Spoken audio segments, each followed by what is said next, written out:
All right, welcome back. A new poll out this week found that 90% of Americans think mental health in the U.S. is at a crisis point. Yeah, our goal in Afternoon Focus is to showcase the stories of everyday people who make it their mission to be part of a solution with this. Yeah, so with that in mind, watch as Newsy's Bianca Fascini shows us how a haircut helped save a life.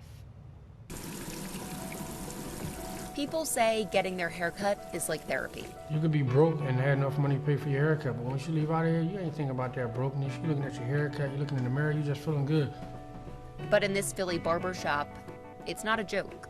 What happened in the barbershop stays in the barbershop, so people feel more comfortable talking to you. They see you week in, week out for years, and you build a relationship. Andre Scott has been a barber for over 3 decades. In that time, he's done much more than cut hair.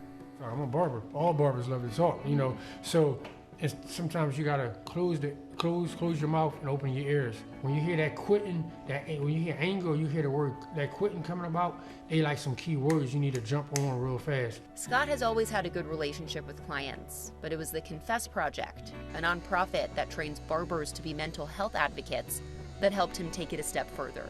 Well, the more barbers we train, the more people we can have that can get into counseling, get into a support group, or find out other resources that we've been able to help people with, from housing and food and hunger and all the other things that come around mental and well-being challenges.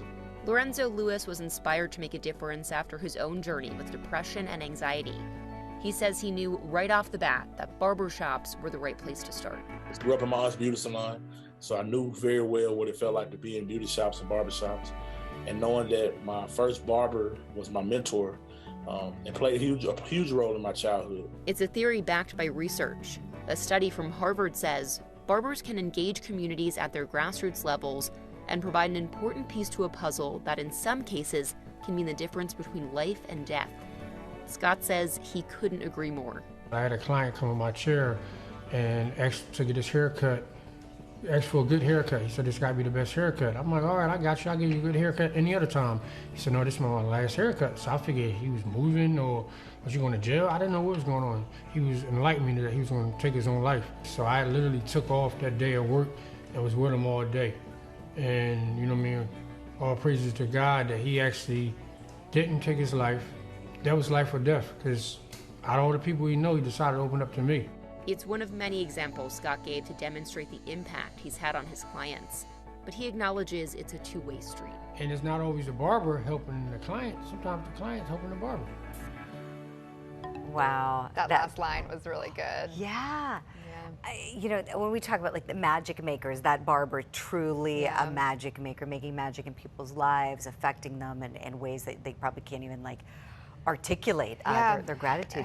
Clearly having someone to talk to and to be with for both of them is such a benefit for their mental health. That's something that they probably didn't talk about a lot growing up. Yeah. And so it's nice to see something like that. That's a good point, Linz. Oh yeah, it's hard. You know, I mean, I think we talk a lot in the show, like Rob and I will talk about how mental health in this country needs to be treated like we treat our physical health. Oh, you know, it's such a priority. We hear about eating well, exercising, but there's still kind of a stigma attached to it, and I always say your mental health can impact your physical health too.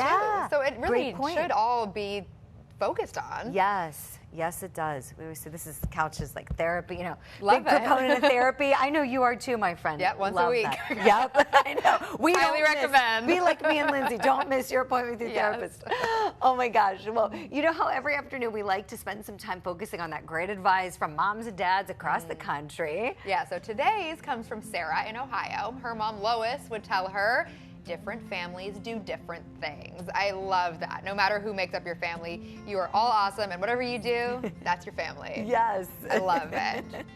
And we want to keep hearing those parental pearls of wisdom. Head to our Facebook page, give it a like and a share, will you please? And also send in your advice. You can send us a video too. We'll take a video from you as well if you want. Love that.